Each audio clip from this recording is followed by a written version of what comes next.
Touching Spirit Bear by Ben Mikaelsen, Chapter 16, Southeast Alaska. Cole's pulse quickened as the island drifted into view. It had been fall the last time he made this trip. Then he had been wearing handcuffs and had almost lost his life. Now spring air chilled his skin. Behind Cole sat Garvey and Edwin, joking with each other and gripping the gunwales to brace themselves. There had been a heavy chop ever since they had left Drake an hour ago. Cole looked back. It had been a month since Edwin first announced this return to the island, and true to his word, he had insisted that every penny of the second banishment be funded with the sale of Cole's belongings in Minneapolis.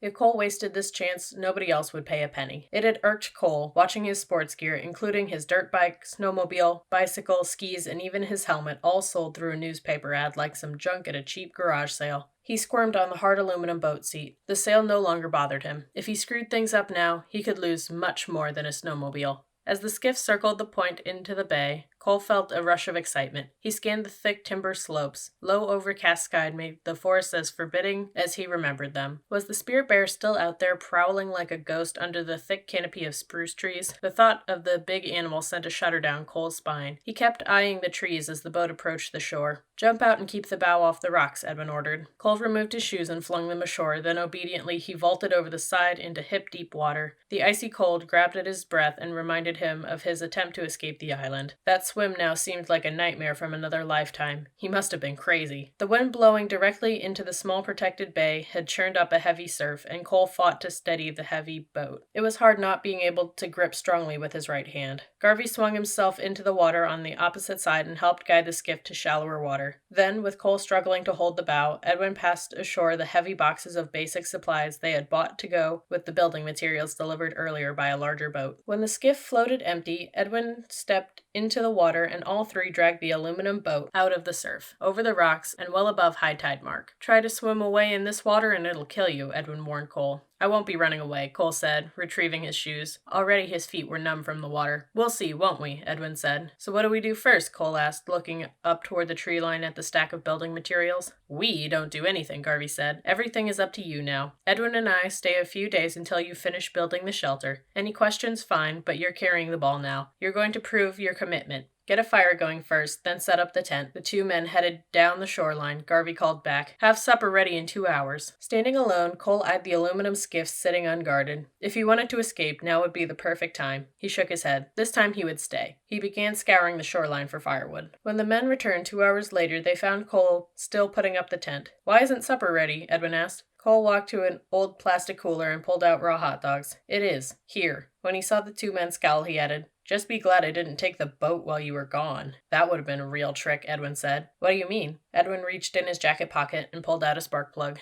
"Engines don't run without spark plugs." "You didn't trust me," Cole said. "That's right," said Edwin. "Garvey and I believe in your potential, but you haven't earned trust. Not trying to escape in the skiff is a good first step." "What would you guys do if I refused to cook anything?" Cole asked with a wry smile as he sharpened a sapling for a hot dog stick. Garvey crouched beside the fire and reached his palms toward the flames to warm up. "First we'd get hungry, then we'd take you back to Minneapolis." "What's the big deal if I fix a hot dog or not?" Cole asked. "It's not the end of the world." "The whole world is a hot dog," Garvey said. "What does that mean?" "Go ahead, eat a hot dog and I'll show you." Cole poked a raw hot dog onto the stick and held it over the fire. He hadn't realized how hungry he was, so he held the hot dog in the flames to cook faster. All the while, Edwin and Garvey stared patiently. When the hot dog was charred, Cole placed it on a bun. "Now what?" he asked. "Eat it." Cole squirted a glob of ketchup and then devoured the hot dog. Edwin and Garvey kept watching. "There," Cole said, finishing. "I ate the hot dog. Now what?" "How was it?" Garvey asked. Cole shrugged. "Okay, I guess. Why?" "That hot dog did exactly what you asked it to do. You asked it to feed you, and it fed you. No more, no less." Garvey held out his hand. "Pass me a hot dog." Cole pulled another one from the cooler and handed it across the flames.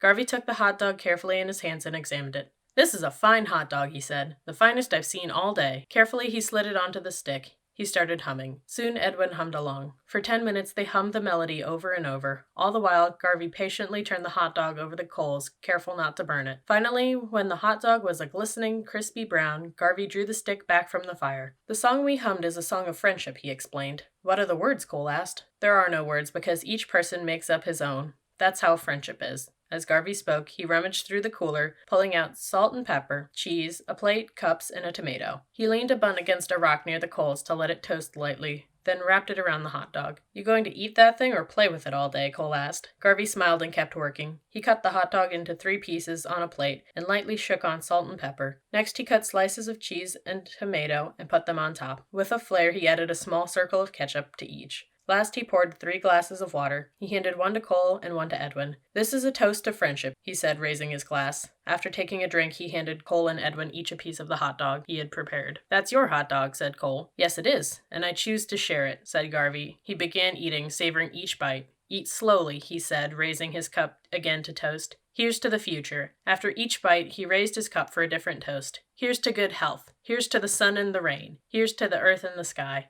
When everybody had finished eating, Garvey turned to Cole. "How is my hot dog different from yours?" Cole shrugged. "You shared yours and acted like it was a big deal." Garvey nodded. "Yes, it was a big deal. It was a party. It was a feast. It was a sharing and a celebration, all because that is what I made it. Yours was simply food because that is all you chose for it to be. All of life is a hot dog. Make of it what you will. I suggest you make your time here on the island a celebration." Cole scuffed the dirt with his shoe. "What is there to celebrate?" he asked. "Discover yourself," Edwin said. "Celebrate being alive."